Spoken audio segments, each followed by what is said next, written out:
Good morning વિદ્યાર્થી મિત્રો. Redox પ્રક્રિયામાં બે જુદી જુદી રેડોક્સ સમીકરણ સંતુલિત કરવાની પદ્ધતિઓ, જેમાં એક ઓક્સિડેશન આગ પદ્ધતિ અને બીજી અર્ધ પ્રક્રિયા સમીકરણ પદ્ધતિ.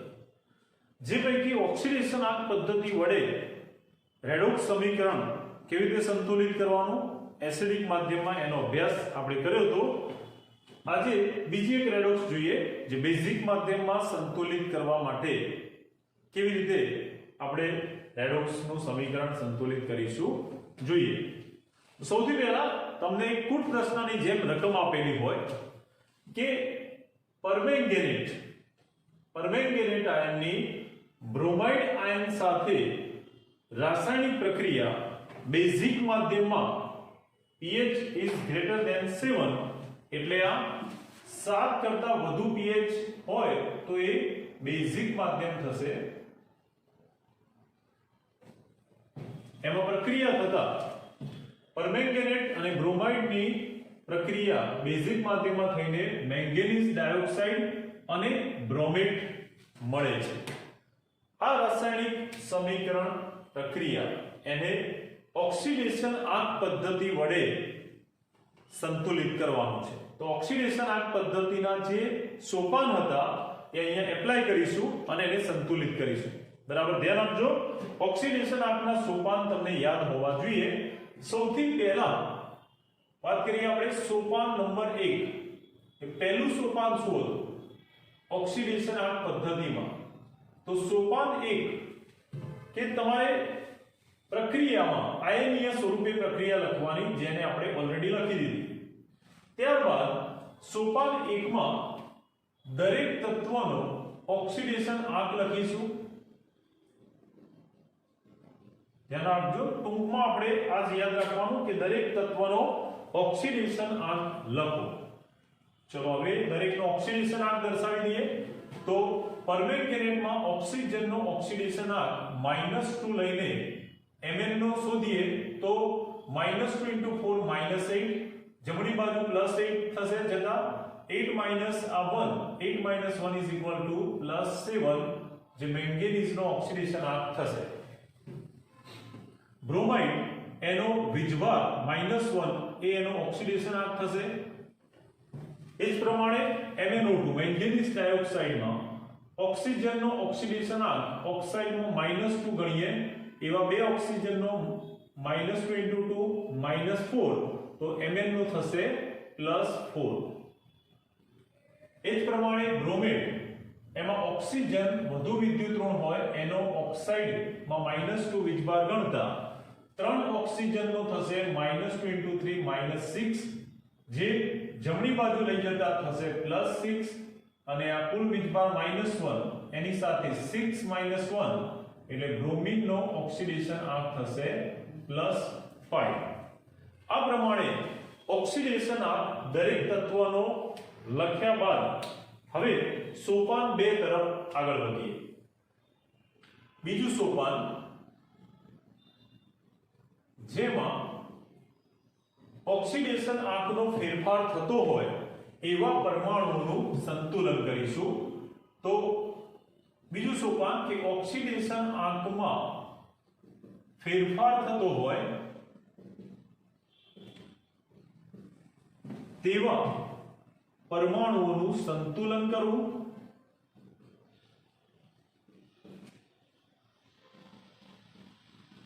અને ત્યાર પછી કુલ ઓક્સિડેશન આંક લખો. પરમાણુ સંતુલિત કરીને કુલ ઓક્સિડેશન આંક લખો. જેમ કે આપણે પહેલા સોપાનમાં ઓક્સિડેશન આંક દર્શાવ્યો તો એમાં જોઈ લઈએ કે કોના ઓક્સિડેશન આંક બદલાય છે, શેમાં ફેરફાર થાય છે. તો એવા ઓક્સિડેશન આંકનો ફેરફાર થતા હોય એવા પરમાણુ શોધી કાઢીએ. ઓક્સિડેશન આંકનો ફેરફાર થતા પરમાણુમાં Mn+7 હતો, જે ઘટીને +4 થાય છે. ઓક્સિજન -2 હતો અને -2 જ રહે છે પ્રેક્ષક આયન, એટલે આ પ્રેક્ષક આયન રહેશે. પણ બ્રોમાઇડ -1 હતો, જે બ્રોમેટમાં વધીને +5 થાય છે. આમ મેંગેનીઝ અને બ્રોમિન એના ઓક્સિડેશન આંકમાં ફેરફાર થાય છે તો મેંગેનીઝ અને બ્રોમિન પરમાણુ એને આપણે સંતુલિત કરીને કુલ ઓક્સિડેશન આંક લખીએ એ પહેલા આપણે ઉપર સોપાન 1 માં દર્શાવેલી પ્રક્રિયા ફરીથી લખવાની રહેશે જે ઉપર મુજબ જ જોઈને તમારે લખવાની છે તો એ હતી MnO4 minus plus Br minus it gives MnO2 solid plus bromate BrO3 minus. હવે પ્રક્રિયા લખ્યા બાદ ઓક્સિડેશન આંકનો ફેરફાર શેમાં થતો હતો તો ફેરફાર થતો હતો એવા પરમાણુ હતા મેંગેનીઝ જે બંને બાજુ સંતુલિત જ છે મેંગેનીઝ પ્રક્રિયક બાજુ એક અને નિપજ બાજુ પણ એક એટલે સંતુલિત હોવાથી એમાં ઓક્સિડેશન આંકમાં કોઈ ફેરફાર નહીં થાય મેંગેનીઝ પ્રક્રિયક નિપજ બંને બાજુ એક એક હોવાથી એમાં આપણે કોઈ સંતુલન કરવાની જરૂર નથી બ્રોમિન એમાં પણ એક બ્રોમિન પ્રક્રિયક બાજુ છે એક બ્રોમિન નિપજ બાજુ છે એટલે એમાં પણ સંતુલિત કરવાની જરૂર નથી તો એમાં કોઈ પણ ગુણાકાર કરવાની જરૂર નથી સંતુલિત જ હોવાથી આપણે એના કુલ ઓક્સિડેશન આંકને ઉપર મુજબ જ લખીશું જે હતો +7 બ્રોમાઇડ નો -1 MnO2 માં Mn નો +4 અને બ્રોમેટ માં બ્રોમિન નો +5 જે ઉપરના સમીકરણ પરથી જ લખીશું જે એમને એમ આવશે હવે સોપાન 3 જેમાં ઓક્સિડેશન આંકનો ફેરફાર એટલે કે વધારો અને ઘટાડો નક્કી કરીને એના પરથી ઓક્સિડેશન રિડક્શન નક્કી કરીશું તો ઓક્સિડેશન આંકમાં થતા ફેરફાર એટલે કે વધારા કે ઘટાડાને આધારે ફેરફારને આધારે કોનું ઓક્સિડેશન થાય છે અને કોનું રિડક્શન તે નક્કી કરીએ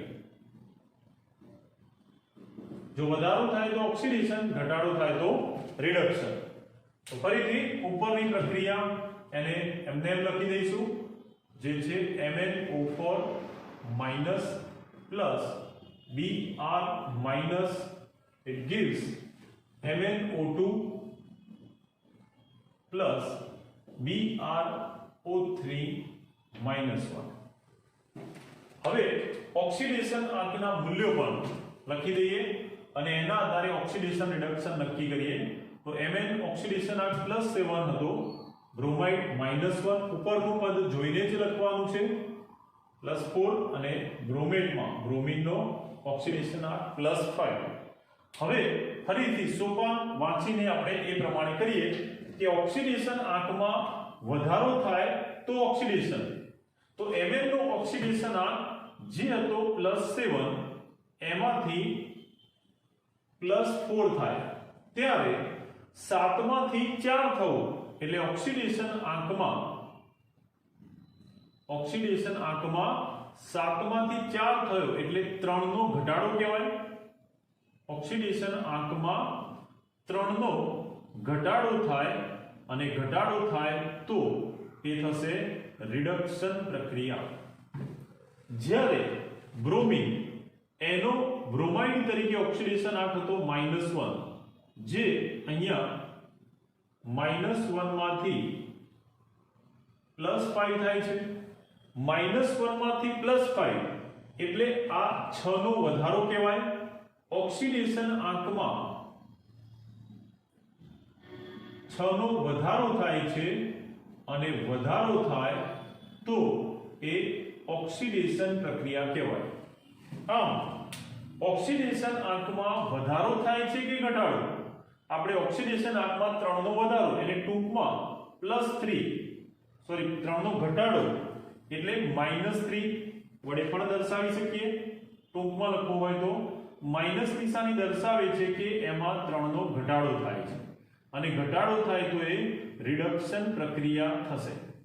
એ જ પ્રમાણે ઓક્સિડેશન આંકમાં 6 નો વધારો એટલે પ્લસ કરીશું તો વધારો થાય છે માટે એ ઓક્સિડેશન પ્રક્રિયા થશે. તો આ રીતે ઓક્સિડેશન આંકમાં ઘટાડો કે વધારો થાય છે એના આધારે ઓક્સિડેશન રિડક્શન પ્રક્રિયા નક્કી કરવી. આ થશે ત્રીજું સોપાન. હવે સોપાન 4 ચોથું સોપાન જોઈએ, જેમાં ઓક્સિડેશન આંકમાં વધારો ઘટાડો નક્કી કર્યા બાદ હજુ ત્રીજા સોપાનમાં આપણે શું કરીશું? આ જે વધારો છે અને ઘટાડો છે સમાન હોવો જોઈએ. એટલે કે વધારો જો 6 નો હોય તો ઘટાડો પણ 6 નો થવો જોઈએ. જો ના હોય તો આપેલા અર્ધ પ્રક્રિયા સમીકરણને યોગ્ય સહગુણક વડે ગુણો. ખાસ ધ્યાન આપજો કેવી રીતે કરવાનું. જેમ કે અહીંયા વધારો થાય છે 6 નો, ઘટાડો છે 3 નો. જો આ તફાવત એટલે કે વધારો ને ઘટાડો સમાન કરવો હોય તો આ જે 3 નો ઘટાડો વાળી પ્રક્રિયા છે રિડક્શન પ્રક્રિયા, એને 2 વડે ગુણીએ તો આ થશે 2 * -3 એટલે -6. આમ ઘટાડો પણ 6 નો થઈ જાય. તો વધારો અને ઘટાડો સમાન કરવા માટે રિડક્શનની પ્રક્રિયાને 2 વડે ગુણવું પડશે. ખ્યાલ આવી ગયો? તો આ પ્રમાણે સમાન સંતુલન તફાવત સંતુલિત કરવા માટે જે રિડક્શન પ્રક્રિયા છે જેમાં ઘટાડો 3 નો છે એને વધારાના જેટલો એટલે કે 6 નો ઘટાડો કરવા માટે 2 વડે ગુણીએ તો હવે પ્રક્રિયા આ પ્રમાણે થશે. રિડક્શન પ્રક્રિયાનો એક ઘટક પ્રક્રિયક બાજુ છે MnO4 જેને 2 વડે ગુણીએ, સાથે સાથે રિડક્શનમાં MnO2 એને પણ 2 વડે ગુણીએ તો આ રીતે રિડક્શન પ્રક્રિયાના ઘટકોને 2 વડે ગુણવા પડશે. તો ઘટાડો 6 નો થશે અને વધારો પણ 6 નો થશે. તો આ રીતે ઓક્સિડેશન રિડક્શન નક્કી કર્યા બાદ તેનો વધારો અને ઘટાડો એટલે કે ઓક્સિડેશન આંકનો તફાવત, ઓક્સિડેશન આંકમાં થતો વધારો અને ઘટાડો એને સંતુલિત કરવો યોગ્ય સહગુણક વડે ગુણીને. ઓક્સિડેશન આંકમાં થતો વધારો ઘટાડો એને યોગ્ય સહગુણક વડે ગુણીને સંતુલિત કરવો, જેમ આપણે રિડક્શનને 2 વડે ગુણ્યું. ચલો હવે સોપાન નંબર 4 તરફ આગળ વધીએ. ચોથું સોપાન, સોપાન 4 જે આ પ્રમાણે છે. સોપાન 4 માં વીજભાર સંતુલિત કરવાનો થશે. વીજભાર સંતુલિત કરવા માટે કયું માધ્યમ આપેલું છે એના આધારે રેડોક્સ પ્રક્રિયાનો વીજભાર સંતુલિત કરીશું. તો ચોથું સોપાન કે જો આપેલ રેડોક્સ પ્રક્રિયા જલીય માધ્યમમાં થતી હોય તો માધ્યમ કયું છે, એસિડિક કે બેઝિક, એ માધ્યમના આધારે વીજભાર સંતુલિત કરો. માધ્યમના આધારે વીજભાર સંતુલિત કરો. હવે વીજભાર સંતુલિત કરવા માટે અહીંયા આપેલું માધ્યમ કયું છે? તો માધ્યમ છે બેઝિક. જો બેઝિક માધ્યમ હોય તો આ સમજવા માટે લખું છું, માધ્યમ બેઝિક હોવાથી વીજભાર સંતુલિત કરવા માટે બેઝિક માધ્યમ હોવાથી OH- યોગ્ય બાજુએ ઉમેરવાનો રહેશે. જો એસિડિક માધ્યમ હોય તો વીજભાર સંતુલિત કરવા માટે H+ ઉમેરવો અને બેઝિક માધ્યમ હોય તો વીજભાર સંતુલિત કરવા માટે OH- યોગ્ય બાજુએ ઉમેરવો. હાઇડ્રોક્સિલ આયન યોગ્ય બાજુએ ઉમેરવો. ચલો હવે ફરીથી ઉપર મુજબ ત્રીજા સોપાનની છેલ્લી પ્રક્રિયા જે મળી હતી એ લખી દઈએ. તો ત્રીજા સોપાનમાં મળેલી પ્રક્રિયા આ પ્રમાણે હતી. 2MnO4 માઈનસ 2 વડે ગુણ્યું તો આપણે રિડક્શનને એટલે એના સાથે લખીશું પ્લસ Br માઈનસ બ્રોમાઇડ, થોડી જગ્યા રાખીશું કારણ કે આપણે OH માઈનસ ઉમેરવાના છે તો એ ઉમેરવા માટે બંને બાજુએ થોડી જગ્યા રાખીશું. ત્યાર પછી પ્રક્રિયા તીર દર્શાવીને હવે 2MnO2 ઉપરથી જોઈને જ લખવાનું જેથી ભૂલ ના પડે અને બ્રોમેટ BrO3-. હવે સોપાન 3 પરથી પ્રક્રિયા લખ્યા બાદ અહીંયા સોપાન 4 મુજબ માધ્યમ બેઝિક હોવાથી વીજભાર સંતુલિત કરવા માટે OH- ઉમેરીએ. તો ક્યાં ઉમેરીશું? તો એના માટે પહેલા વીજભાર ગણવો પડશે. જેમ કે MnO4 નો વીજભાર છે -1, એવા બે MnO4 એનો -1 * 2 એટલે આ થશે -2. બ્રોમાઇડ નો -1 એટલે કુલ વીજભાર થાય -2 અને -1 એટલે કે -3. નિપજ બાજુ આ MnO2 એ તટસ્થ અણુ છે, એનો વીજભાર MnO2 જે તટસ્થ છે એનો વીજભાર થશે 0 એટલે 2 મોલ હોય કે ગમે તે હોય વીજભાર 0 જ રહેશે. બ્રોમિડ એનો વીજભાર છે -1 એટલે કુલ વીજભાર અહીંયા થશે આ 0 અને આ -1 એટલે કુલ વીજભારનું મૂલ્ય થશે -1. 0 અને -1 એટલે -1. જ્યારે અહીંયા વીજભાર છે -3. તો વીજભારનું મૂલ્ય -3 છે, આ બાજુ -1 છે. OH- કઈ બાજુ ઉમેરીએ જેથી બંનેનો આ વીજભાર સમાન થાય? તો OH- એનો વીજભાર ઋણ છે, જ્યાં વધુ હોય ત્યાં OH- ઉમેરવાથી વીજભાર ઘટતો જશે. એટલે જો આપણે નિપજ બાજુ 2 OH- ઉમેરીએ તો એક OH- નો વીજભાર -1 એવા 2 OH- નો વીજભાર થશે 2 * -1 એટલે કે -2 અને -1 તો ઓલરેડી હતો. આમ આ બંનેનો વીજભાર કુલ થઈ જશે હવે -3 જે આને સમાન થાય. ટૂંકમાં H+ ક્યાં ઉમેરવાનું રહે? જ્યાં વીજભાર ઓછો હોય ત્યાં H+ ઉમેરવાનું. OH- એ વીજભારમાં ઘટાડો કરશે કારણ કે ઋણ છે, એટલે જ્યાં વીજભારનું મૂલ્ય વધારે હોય -3 કરતા -1 એ વધુ વીજભાર કહેવાય અને તફાવત કેટલો છે? તો 2 નો. તો OH કેટલા ઉમેરવાના રહેશે? તફાવત જેટલા એટલે કે 2. આમ કુલ વીજભાર -3 હતો, અહીંયા -1 હતો, જે સંતુલિત કરવા માટે આપણે નિપજ બાજુ 2 OH- ઉમેરીએ તો આ પ્રમાણે 2 OH- અહીંયા નિપજ તરફ ઉમેરીએ છીએ અને હવે વીજભાર એનો સંતુલિત થઈ જશે. તો કઈ બાજુ OH- ઉમેરવા? યાદ રાખવાનું, જ્યાં વીજભાર વધારે હશે ત્યાં બંનેના તફાવત જેટલા OH- જ્યાં વીજભાર વધુ હોય ત્યાં ઉમેરવા. કારણ કે OH નો વીજભાર -1 છે જે વીજભારમાં ઘટાડો કરશે. તો તફાવત જેટલા OH- એ જ્યાં વીજભાર વધુ હોય ત્યાં ઉમેરવા. આ પ્રમાણે ઉમેર્યા પછી તમે ગણતરી કરી શકો કે વીજભાર સંતુલિત થયો કે નહીં. જેમ કે આ -1 * 2 -2 આ -1 એટલે આ થયો કુલ -3. અહીંયા આ તટસ્થ આ -1 * 2 -2 તો જો થઈ ગયો -3 અને આ પણ -3. એટલે વીજભાર માટે OH- ઉમેર્યા પછી તમે ગણતરી કરી લેવાની કે ખરેખર વીજભાર થયો કે નહીં. તો આપણા સ્ટેપમાં ક્યાંય ભૂલ હોય તો ખબર પડી જાય. ચલો હવે ત્રીજું સોપાન પૂરું કર્યું, જેમાં વીજભાર બંને બાજુ સમાન થઈ ગયો -3 પ્રક્રિયક નિપજ બંને બાજુ. અને ત્યારબાદ હવે પાંચમું સોપાન નંબર 5. પાંચમું સોપાન જે હાઇડ્રોજન પરમાણુ સંતુલિત કરો. અને હાઇડ્રોજન પરમાણુ સંતુલિત કરવા શું ઉમેરવાનું? યાદ કરો, પાંચમું સોપાન H2O ઉમેરવાનું. તો રેડોક્સ સમીકરણ સંતુલિત કરવા માટે હાઇડ્રોજન પરમાણુ સંતુલિત કરવા. હાઇડ્રોજન પરમાણુને સંતુલિત કરવા માટે જરૂરી H2O ને યોગ્ય બાજુએ ઉમેરવા. જે માટે ફરીથી છેલ્લા સોપાનની પ્રક્રિયાને લખવાની રહેશે.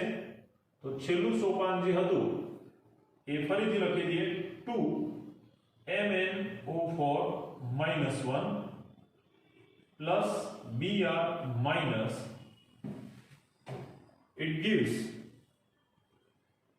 2 MnO2 plus bromate BrO3 minus 1 plus 2OH minus ઉમેર્યા આપણે.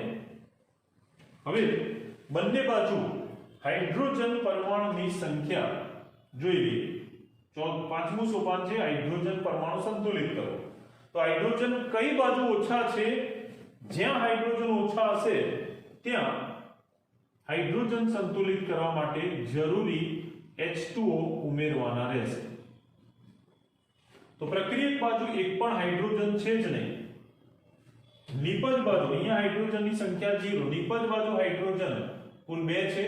OH માં એક હાઇડ્રોજન એવા 2 OH ના 2 હાઇડ્રોજન અહીંયા છે. તો હાઇડ્રોજન સંતુલિત કરવા H2 ઉમેરવાના. ક્યાં ઉમેરીશું? જ્યાં હાઇડ્રોજન નથી ત્યાં. અહીં 2 હાઇડ્રોજન હતા, આ બાજુ પણ જો 2 હાઇડ્રોજન કરવા હોય તો H2O ઉમેરવો પડશે. H2O ઉમેરવાથી પ્રક્રિયક બાજુ પણ 2 હાઇડ્રોજન થઈ ગયા. આમ હાઇડ્રોજનની સંખ્યા હવે નિપજ બાજુ 2 હાઇડ્રોજન અને પ્રક્રિયક બાજુ પણ H2O ઉમેરવાથી 2 હાઇડ્રોજન થાય છે. આ પ્રમાણે હાઇડ્રોજન સંતુલિત થઈ ગયા. હાઇડ્રોજન સંતુલિત થયા પછી આપણે ઓક્સિજન પરમાણુ સંતુલિત થયા કે નહીં એ પણ જોઈ લઈશું, જેથી આપણને ખ્યાલ આવી જાય કે રેડોક્સ સાચી છે કે ક્યાંય ભૂલ તો નથી ને. જો હાઇડ્રોજન સંતુલિત કર્યા બાદ ઓક્સિજન પરમાણુ પણ બંને બાજુ સંતુલિત થઈ જાય, દરેક પરમાણુને વીજવા, તો આપેલી રેડોક્સ સાચી છે, એ તાળો મળી જાય. ચલો જોઈએ. ઓક્સિજન પરમાણુ પ્રક્રિયક બાજુ 2 ગુણ્યા 4 દૂ 8 ઓક્સિજન MnO4- અને H2O એમાં એક ઓક્સિજન એટલે આ 8 અને આ 1 કુલ ઓક્સિજનની સંખ્યા થશે 8 ને 9 ઓક્સિજન પરમાણુ પ્રક્રિયક બાજુ છે. નિપજ બાજુ જોઈ લઈએ તો 2 દૂ 4 ઓક્સિજન, બ્રોમેટમાં 3 ઓક્સિજન અને 2 ઓક્સિજન હાઇડ્રોક્સાઇડના, એમ કુલ ઓક્સિજન સંખ્યા 4 3 7 અને 2 9 ઓક્સિજન અહીંયા પણ થઈ જાય. આમ 9 ઓક્સિજન પ્રક્રિયક બાજુ, 9 ઓક્સિજન નિપજ બાજુ થઈ ગયા. વીજભાર આપણે ચોથા પદમાં જોયું કે પ્રક્રિયક બાજુ વીજભાર -3 હતો, નિપજ બાજુ પણ વીજભાર -3 હતો અને વીજભાર 2 OH- ઉમેર્યા હતા ત્યારે વીજભાર -3 થઈ ગયો હતો. અને વીજભાર બંને બાજુ સમાન, હાઇડ્રોજન પરમાણુ બંને બાજુ સમાન, ઓક્સિજન પરમાણુ પણ બંને બાજુ સમાન છે. બ્રોમિન એ પણ પ્રક્રિયક બાજુ 1 નિપજ બાજુ 1, Mn એ પણ પ્રક્રિયક બાજુ 2 નિપજ બાજુ 2. આમ બંને બાજુ પ્રક્રિયક અને નિપજની બંને બાજુએ પરમાણુઓ અને વીજભારના મૂલ્ય સંતુલિત છે, માટે આપણી આ રેડોક્સ સંતુલિત છે, સાચી રીતે સંતુલિત થઈ છે એમ કહેવાય. આમ અહીંયા તમારી રેડોક્સ સાચી છે કે ખોટી તમે જાતે જ તાળો મેળવી શકો બંને બાજુ પરમાણુ અને વીજભાર નક્કી કરીને.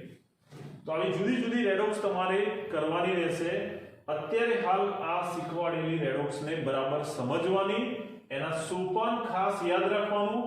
દરેક સોપાનમાં ઓક્સિડેશન આંક કેવી રીતે ગણવો, નિયમ 1 ને આધારે. બીજો સોપાનમાં શું કરવાનું, ત્રીજા સોપાનમાં કઈ પ્રક્રિયા કરવાની, કેવી રીતે એપ્લાય કરવાનું, એ ખાસ શીખશો.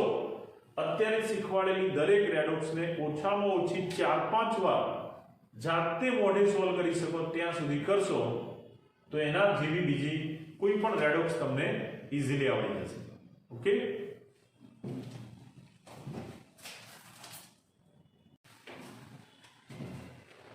હવે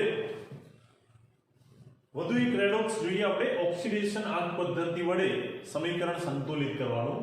અહીંયા આપેલી પ્રક્રિયા જે છે બ્રોમિન એની હાઇડ્રોક્સાઇડ આયન સાથે થતી રાસાયણિક પ્રક્રિયાથી બ્રોમેટ અને HBr ઉત્પન્ન થાય છે, જે બેઝિક માધ્યમમાં થતી પ્રક્રિયા છે.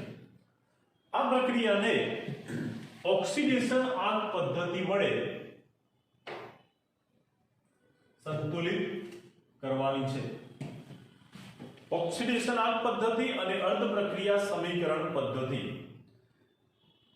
આમ બે જુદી જુદી પદ્ધતિ છે. તમને ભલે કોઈ એક સહેલી લાગે અને બીજી થોડી ઓછી ગમે, પરંતુ જ્યારે રેડોક્સ પ્રક્રિયામાં એવું સ્પષ્ટ લખેલું હોય કે ઓક્સિડેશન આંક પદ્ધતિ વડે સમીકરણ સંતુલિત કરો, તો આપણે એ જ પદ્ધતિના સોપાન એપ્લાય કરી અને રેડોક્સ સંતુલિત કરવાની રહેશે, તો જ તમને એના માર્ક્સ મળશે.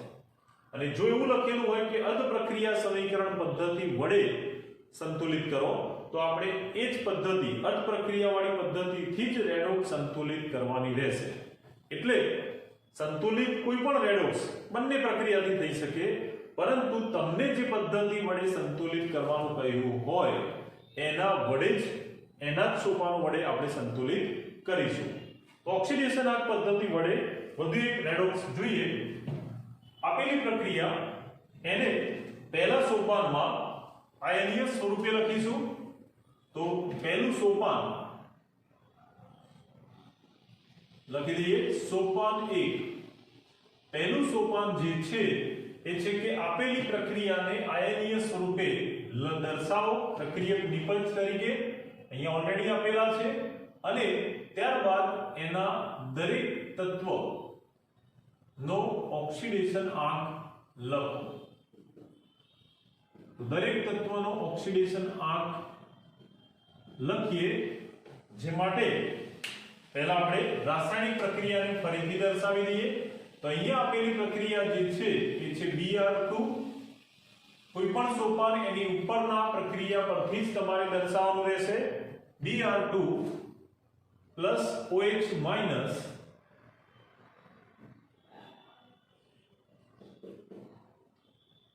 it gives BrO3 bromate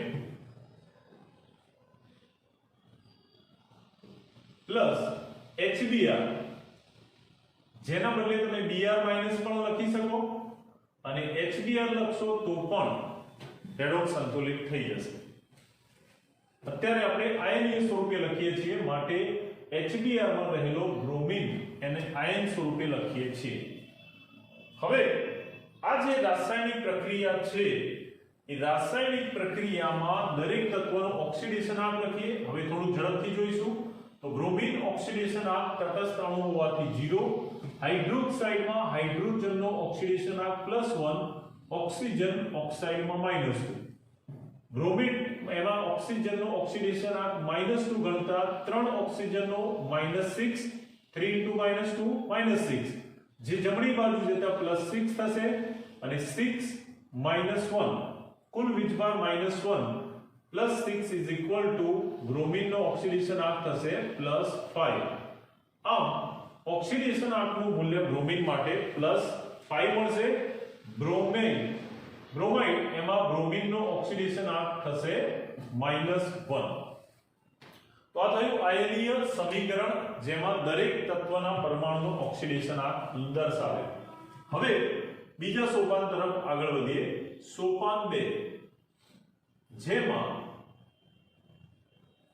oxidation આંકનો ફેરફાર થતો હોય એવા પરમાણુઓને સંતુલિત કરો.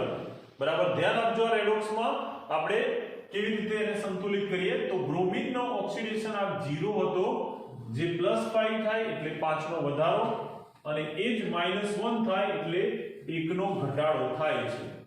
રેડોક્સ પ્રક્રિયાના પ્રકાર નક્કી કરો. એક જ અણુ ઓક્સિડેશન અને રિડક્શન અનુભવે તો એવી રેડોક્સને વિષમીકરણ રેડોક્સ પ્રક્રિયા કહે છે. આ એવી જ વિષમીકરણ રેડોક્સ છે. એમાં ઓક્સિજન પ્રેક્ષક આયન છે, ઓક્સિડેશન આંક -2 રહેશે. હાઇડ્રોજન એ પણ જો આપણે HBr લખ્યું હોત તો +1 એટલે કે પ્રેક્ષક આયન તરીકે વર્તે. હાઇડ્રોજનનો ઓક્સિડેશન આંક +1 જ રહે. આ +1 આ +1 એટલે અહીંયા એક જ ઘટક એનું ઓક્સિડેશન પણ થાય છે અને એનું રિડક્શન પણ થાય છે, અને એ છે બ્રોમિન. તો સોપાન 2 લખી દઈએ પહેલા કે ઓક્સિડેશન આંકનો ફેરફાર પામતા, ઓક્સિડેશન આંકમાં ફેરફાર પામતા પરમાણુ એને સંતુલિત કરી. ઓક્સિડેશન આંકનો ફેરફાર પામતા પરમાણુ સંતુલિત કરી અને કુલ ઓક્સિડેશન આંક લખો. સોપાન દરેક તમારે યાદ રાખવાના રહેશે અને કેવી રીતે એને એપ્લાય કરવાનું એ પણ બરાબર સમજીને કરવાનું રહેશે. તો ફરીથી પ્રક્રિયા લખી દઈએ. હવે અહીંયા ધ્યાન રાખવાનું છે કે બ્રોમિન Br2 એક અણુ ઓક્સિડેશન પણ પામે છે અને રિડક્શન પામે છે. એટલે જો એક જ અણુ ઓક્સિડેશન રિડક્શન પામતો હોય તો એ અણુ એને બે વાર દર્શાવવાનું રહેશે. આ યાદ રાખજો સ્ટેપ કે એક જ અણુ એનું ઓક્સિડેશન પણ થતું હોય અને રિડક્શન પણ થતું હોય તો એ અણુને આપણે બે વાર દર્શાવીશું, જેથી કરીને એક અણુમાંથી ઓક્સિડેશન બતાવીશું તો બીજા અણુમાંથી રિડક્શન બતાવીશું. એક જ અણુમાંથી બે પ્રક્રિયાઓ લખવાને બદલે બે વખત આ અણુને દર્શાવીશું, જેમાંથી એકમાંથી ઓક્સિડેશન બીજામાંથી રિડક્શન બતાવીશું. ફરીથી હવે આગળ હાઇડ્રોક્સાઇડ દર્શાવી દઈએ. સમીકરણ જે આ પ્રમાણે હતું BrO3 minus bromate ion plus bromide ion. આમ અહીંયા એક જ ઘટકનું ઓક્સિડેશન રિડક્શન થતું હોવાથી આપણે કોઈ એક બ્રોમિન એને બીજી વાર લખીશું. આ બ્રોમિન હતો તો બીજી વાર આપણે એને લખીશું, જેથી બંને ઓક્સિડેશન રિડક્શન અલગ અણુમાંથી બતાવી શકાય.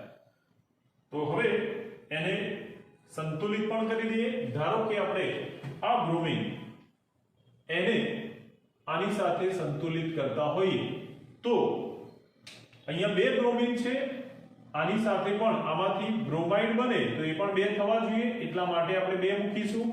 આ બે બ્રોમિન, આ બે બ્રોમિન. એ જ રીતે આ Br2 માંથી બ્રોમેટ લઈએ તો અહીંયા બે બ્રોમિન છે તો આમાં પણ આપણે બ્રોમિનને બે લખીને આગળ બે મૂકીને સંતુલિત કરવાના રહેશે. આમ બે બ્રોમિન, આમાંથી બે Br2, આ બે બ્રોમિન. તો આ રીતે પરમાણુ સંતુલિત કરવાનું રહેશે. હવે પરમાણુ સંતુલિત કર્યા પછી કુલ ઓક્સિડેશન આંક લખીશું. એક બ્રોમિન એનો ઓક્સિડેશન આંક 0, બેનો પણ 0 જ થશે. જ્યારે બ્રોમેટમાં એક બ્રોમિનનો ઓક્સિડેશન આંક +5 હતો, જે બે બ્રોમિનનો લઈએ કુલ ઓક્સિડેશન આંક તો આ થશે +10. એ રીતે આ બ્રોમાઇડ એનો ઓક્સિડેશન આંક એક આયનનો -1 હતો. હવે કુલ ઓક્સિડેશન આંક લખવા બે બ્રોમિનનો ઓક્સિડેશન આંક જે થશે -2. આમ પરમાણુ સંતુલિત કરીએ ત્યારે જે સહગુણક વડે ગુણીશું એના લીધે કુલ ઓક્સિડેશન આંકનું મૂલ્ય દર્શાવીશું. હવે ત્રીજા સોપાન તરફ આગળ વધીએ. સોપાન નંબર 3. સોપાન 3 જેમાં ઓક્સિડેશન પ્રક્રિયા અને રિડક્શન પ્રક્રિયા નક્કી કરીશું. શેના આધારે? આપેલી રેડોક્સ પ્રક્રિયામાં જે ઓક્સિડેશન આંક દર્શાવ્યા એમાં ઓક્સિડેશન આંકમાં વધારો થાય છે તો ઓક્સિડેશન, ઘટાડો થાય છે તો રિડક્શન. તો ઓક્સિડેશન આંકના ફેરફારને આધારે ઓક્સિડેશન આંકના ફેરફાર પરથી ઓક્સિડેશન અને રિડક્શન નક્કી કરવું. ઓક્સિડેશન રિડક્શન નક્કી કરી અને ઓક્સિડેશન આંકમાં થતો જે તફાવત છે એટલે કે વધારો અને ઘટાડો એ ઓક્સિડેશન આંકનો ફેરફાર એને સંતુલિત કરીશું. તો ઓક્સિડેશન આંકનો ફેરફાર એને સંતુલિત કરવા માટે યોગ્ય સહગુણક વડે કોઈ એક પ્રક્રિયાને અથવા બંને પ્રક્રિયાને ગુણવાનું રહેશે. તો ઓક્સિડેશન આંકનો ફેરફાર એને પણ સંતુલિત કરીશું યોગ્ય સહગુણક વડે ગુણીને. કેવી રીતે કરીશું? તો એ ઉપરની પ્રક્રિયા પહેલા લખી દઈએ. ફરીથી ઉપર દર્શાવેલી પ્રક્રિયા એને લખી દઈએ જે હતી Br2 Br2. આપણે એને આગળ ગુણવા માટે થોડી જગ્યા છોડીને લખીશું, બરાબર? અહીંયા આવશે હાઇડ્રોક્સાઇડ પ્રક્રિયાથી, ત્યારબાદ 2 બ્રોમેટ. બ્રોમેટના હવે કુલ 2 મોલ અને બ્રોમાઇડ એના પણ 2 મોલ. તો ઉપરની પ્રક્રિયા એને ફરીથી દર્શાવ્યા પછી ઓક્સિડેશન આંકનું મૂલ્ય દર્શાવી દઈએ 0 0 આ તો +10 અને અહીંયા ઓક્સિડેશન આંક -2. હવે જોઈએ કે ઓક્સિડેશન રિડક્શન કોનું થાય છે. સૌથી પહેલા બ્રોમિન એનો ઓક્સિડેશન આંક હતો 0, જેમાંથી જ્યારે બ્રોમેટ બને કોઈ પણ એક અણુમાંથી બીજો અણુ લઈ શકીએ કારણ કે બંને સમાન છે. ધારો કે આપણે Br2 માંથી બ્રોમેટ બતાવીએ તો આ પ્રક્રિયામાં ઓક્સિડેશન આંક 0 માંથી વધીને +10 થયો એટલે ઓક્સિડેશન આંકમાં 10 નો વધારો થયો કહેવાય અને વધારો થાય તો એ ઓક્સિડેશન પ્રક્રિયા કહેવાશે. વધારો થાય તો કઈ પ્રક્રિયા કહેવાય? ઓક્સિડેશન પ્રક્રિયા. એટલે આ થશે ઓક્સિડેશનની પ્રક્રિયા. તમે આખું લાંબુ ના લખવું હોય તો 10 નો વધારો એના માટે અહીંયા +10 એવું પણ લખી શકો જેના ઉપરથી ખ્યાલ આવી જાય કે આ પ્રક્રિયા છે ઓક્સિડેશનની પ્રક્રિયા, વધારો થયો માટે. એ જ પ્રમાણે બ્રોમિન ના આ અણુમાંથી હવે બ્રોમાઇડ ની વાત કરીએ તો બ્રોમિન નો ઓક્સિડેશન આંક જે હતો 0, જેમાંથી અહીંયા આગળ આપણે લંબાવીએ બ્રોમાઇડ તરફ તો જોઈ શકાય કે ઓક્સિડેશન આંક -2 થાય છે. આ Br2 માં ઓક્સિડેશન આંક 0 હતો જે -2 થાય છે એટલે કે ઓક્સિડેશન આંકમાં 2 નો ઘટાડો થાય છે. તો અહીંયા ઓક્સિડેશન આંકમાં 2 નો ઘટાડો થાય છે અને ઘટાડો થાય છે એટલે કે -2 થાય માટે આ પ્રક્રિયા રિડક્શન પ્રક્રિયા થશે. ઉપર મુજબ ઘટાડો થાય તો આપણે એને -2 એ રીતે પણ લખી શકીએ માત્ર આખું ના લખવું હોય તો, અને રીતે વધારો થતો હોય તો +10 એવું લખી શકાય. તો આ ઘટાડો થાય છે માટે એ રિડક્શન પ્રક્રિયા થશે, આ વધારો થતો તો માટે ઓક્સિડેશન પ્રક્રિયા. આ ઓક્સિડેશન રિડક્શન નક્કી કર્યા બાદ હવે ઓક્સિડેશનમાં અને રિડક્શનમાં થતો જે ઓક્સિડેશન આંકનો ફેરફાર છે જેને તફાવત કહેવાય એને સંતુલિત કરીએ. તો અહીંયા વધારો છે 10 નો, વધારો કેટલાનો છે 10 નો અને ઘટાડો છે 2 નો. આમ ઘટાડો અને વધારો સરખો કરવા માટે +10 તો -10 કરવો પડશે, જે માટે ઘટાડો દર્શાવતી આ રિડક્શન પ્રક્રિયાને 5 વડે ગુણવા પડશે. તો 5 વડે ગુણીએ રિડક્શન પ્રક્રિયાને એટલે 5 વડે અહીંયા ગુણાશે. રિડક્શન પ્રક્રિયામાં પ્રક્રિયક છે આ બ્રોમિન અને એનું નિપજ તરીકેનો ઘટક છે આ, એને 5 વડે ગુણીએ તો આ થઈ જશે 5 દુ 10 બ્રોમાઇડ થશે. એટલે અહીંયા 2 ઓલરેડી હતા અને 5 વડે ગુણતા હવે થઈ જશે 10 મોલ બ્રોમાઇડ.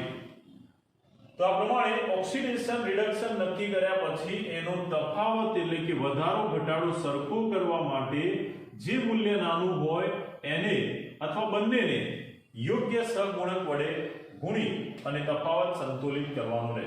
ધારો કે વધારો 3 નો હોય અને ઘટાડો 2 નો હોય તો વધારાવાળી પ્રક્રિયાને 2 વડે અને ઘટાડાવાળી પ્રક્રિયાને 3 વડે ગુણતા વધારો 6 નો થઈ જશે અને ઘટાડો પણ 6 નો થશે.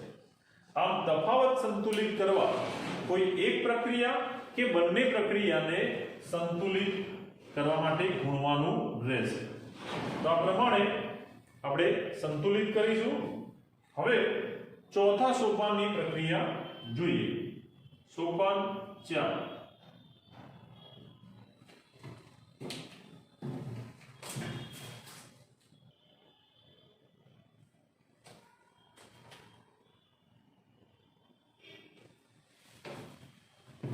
હવે ચોથા સોપાનની વાત કરીએ. સોપાન 4 જેમાં સંતુલિત કરીશું વીજભાર. તો વીજભાર સંતુલિત કરવા માટે માધ્યમ કયું છે એને ધ્યાનમાં રાખીને સંતુલિત કરીશું. ધ્યાન રાખજો. ચોથા સોપાનમાં માધ્યમને આધારે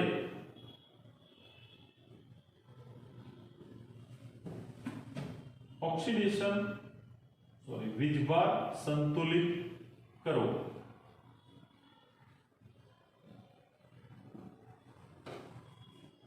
જેના માટે સૌથી પહેલા ઉપર મુજબ પ્રક્રિયા લખવાની રહેશે. તો ઉપરની જે પ્રક્રિયા હતી અને ફરીથી દર્શાવી દઈએ 5Br2 plus Br2 plus OH minus, it gives 2BrO3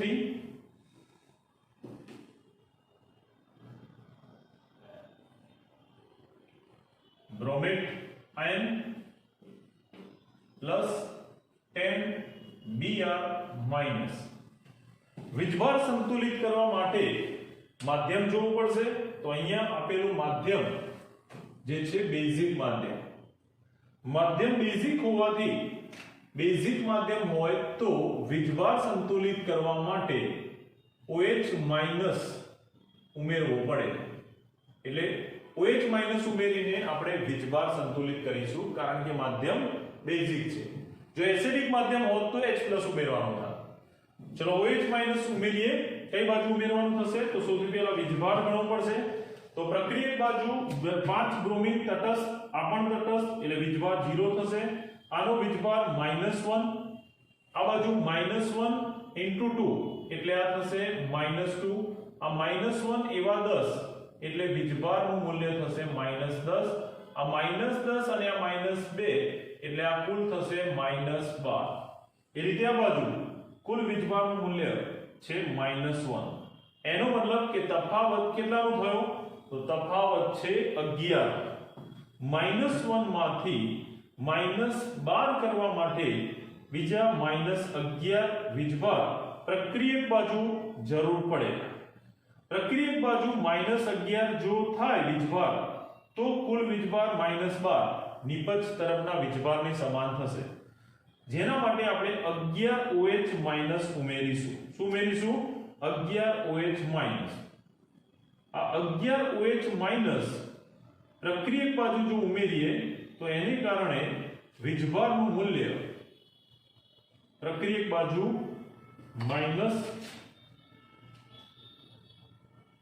પ્રક્રિયક બાજુ 11 OH માઈનસ ઉમેરીએ તો આ -1 અને 11 OH માઈનસ પ્રક્રિયક બાજુ ઉમેરીએ તો એનો -1 એવા 11 એટલે આ -11 એમ કુલ -12 આના જેટલો થઈ જશે. આમ ઉમેર્યા પછી પણ આપણે સંતુલિત થયો કે નહીં વીજભાર એ જોઈશું. તો પહેલા બંને બાજુ વીજભાર ગણી અને કઈ બાજુ ઉમેરવાથી વીજભાર સંતુલિત થાય છે એ નક્કી કરીને ઉમેરવાનું હશે. OH માઈનસ વીજભારમાં ઘટાડો કરે એટલે જ્યાં વીજભારનું મૂલ્ય વધુ હોય ત્યાં OH માઈનસ બંનેના તફાવત જેટલા ઉમેરવાના રહેશે. તો પ્રક્રિયક બાજુ 11 OH માઈનસ આ પ્રમાણે ઉમેરીશું. ચલો હવે OH માઈનસ ઉમેર્યા બાદ પાંચમું અને છેલ્લું સોપાન 5. પાંચમું સોપાન જે હતું હાઇડ્રોજન પરમાણુ સંતુલિત કરવા જરૂરી H2O ઉમેરવા. હાઇડ્રોજન પરમાણુ સંતુલિત કરવા માટે યોગ્ય બાજુએ જરૂરી H2O ઉમેરવા. તો હાઇડ્રોજન પરમાણુ સંતુલિત કરવા જેના માટે જરૂરી H2O યોગ્ય બાજુએ ઉમેરવાના થશે. એ પહેલા ઉપરનું સમીકરણ ફરીથી લખી દઈએ સોપાન 4 જેને આપણે શક્ય એટલું ભેગું લખી શકીએ. જેમ કે 5 બ્રોમિન અને 1 બ્રોમિન એટલે કુલ 5 અને 1 6 બ્રોમિન થશે. 5Br2 + 6Br2 અથવા છેલ્લે લખી શકો તો હાઇડ્રોજન પરમાણુ સંતુલિત કરવા માટે આપણે લખી દઈએ 5 + 8 એટલે 6Br2 સરવાળો કર્યો. એ રીતે 1 OH માઈનસ અને 11 OH માઈનસ 11 અને 1 કુલ 12 OH માઈનસ થશે પ્રક્રિયક બાજુ. it gives અહીંયા 2BrO3 minus plus 10 bromide Br minus. ચલો હવે આપણે રેડોક્સમાં H2 હાઇડ્રોજન સંતુલિત કરવા જરૂરી H2 ઉમેરીએ. હાઇડ્રોજન ગણી લઈએ બંને બાજુ. તો પ્રક્રિયક બાજુ હાઇડ્રોજન છે કુલ 12 હાઇડ્રોજન પ્રક્રિયક બાજુ. નિપજ તરફ હાઇડ્રોજન છે જ નહીં એટલે ઉમેરવા ક્યાં પડશે? નિપજ તરફ જ્યાં હાઇડ્રોજન નથી. જેના માટે H2 ઉમેરીશું. કેટલા H2 ઉમેરવાની જરૂર પડશે? એક H2O થી બે હાઇડ્રોજન સંતુલિત થાય તો 12 હાઇડ્રોજન કરવા માટે અહીંયા 6 H2O ની જરૂર પડશે. હાઇડ્રોજન ઉમેરીને H2 ઉમેરીને હાઇડ્રોજન સંતુલિત કર્યા બાદ ઓક્સિજન પણ સંતુલિત થાય છે કે નહીં એ પણ જોઈ લઈએ. તો હાઇડ્રોજન 12 થઈ ગયા બંને બાજુ. હવે જો આપણે ભૂલ નહીં હોય તો ઓક્સિજન અને અન્ય પરમાણુ પણ સંતુલિત થવા જોઈએ. ચલો અન્ય પરમાણુમાં ઓક્સિજન એ પણ 12 છે. આ બાજુ 12 ઓક્સિજન, અહીંયા ઓક્સિજન ગણી દઈએ 2 × 3 એટલે આ 2 તરી 6 ઓક્સિજન અને આ 6 H2O ના ઓક્સિજન. કુલ 6 ઓક્સિજન અને 6 એટલે 12 ઓક્સિજન નિપજ બાજુ પણ થાય છે, પ્રક્રિયક બાજુ 12 છે. એ સિવાયના પરમાણુમાં બ્રોમિન 6 × 12 બ્રોમિન અહીંયા 2 અને આ 10 એટલે બ્રોમિન પણ 12 થઈ ગયા. વીજભારની વાત કરીએ તો વીજભાર -1 એવા 12 બ્રોમિન, આનો વીજભાર 0, આ -1 એવા 12 એટલે -12, આ -1 × 2 -2, આ -1 એવા 10 -10, આ તટસ્થ અણુ 0 એટલે આ થયો -12, આ બાજુ પણ -12. આમ બંને તરફ પ્રક્રિયક અને નિપજ બંને તરફ દરેક પ્રકારના પરમાણુ બ્રોમિન, હાઇડ્રોજન, ઓક્સિજન બંને બાજુ સમાન છે. વીજભાર પણ બંને બાજુ સમાન છે. એટલે આપેલી આ આપણે મેળવેલી રેડોક્સ એ સંતુલિત થઈ છે એમ સાબિત થાય. હવે આ જે રેડોક્સ મળી એ રેડોક્સને હજુ સંક્ષિપ્ત સ્વરૂપે લખી શકાય. રેડોક્સને આપણે સંક્ષિપ્ત સ્વરૂપે લખીએ ત્યારે અહીંયા તમને કોઈ વાર સંક્ષિપ્ત સ્વરૂપે લખીએ તો આપણે જોઈએ કે સરવાળો કરી લીધો આપણે આ બંનેનો સરવાળો કર્યો. હજુ આમાં સંક્ષિપ્ત સ્વરૂપ થાય એવું હોય તો કરી શકાય. જેમ કે આખી રેડોક્સમાં 2 વડે ભાગી શકાય છે. તો આખી રેડોક્સને આપણે 2 વડે ભાગતા પ્રક્રિયાને 2 વડે ભાગીએ તો હજુ આનું સંક્ષિપ્ત સ્વરૂપ આ પ્રમાણે મળશે. 2 વડે ભાગતા થઈ જશે 3Br2 પ્લસ અહીંયા 2 વડે ભાગતા 6OH- it gives અહીંયા 2 વડે દરેકને ભાગી દઈએ તો આ 2 નીકળી જશે ઉપર નીચે. બ્રોમેટ Br3- અહીંયા 2 વડે ભાગતા થઈ જશે 5 Br- અને 2 વડે ભાગતા થઈ જશે 3. આમ રેડોક્સ સમીકરણનું સંતુલિત અને સંક્ષિપ્ત સ્વરૂપ આ રીતે મેળવી શકાય. કોઈ વાર MCQ પ્રકારના પ્રશ્નોમાં એવું પૂછાય કે આ જે મૂલ્ય મેળવે આપણે ત્યાં જેમ કે આ 3 છે 6 પછી અહીંયા બ્રોમાઇડ અને H2 એના સહગુણક તમને આપેલા ના હોય અને એ સહગુણકને બદલે સમીકરણમાં અહીંયા x લખેલું હોય કે xBr2 plus YOH-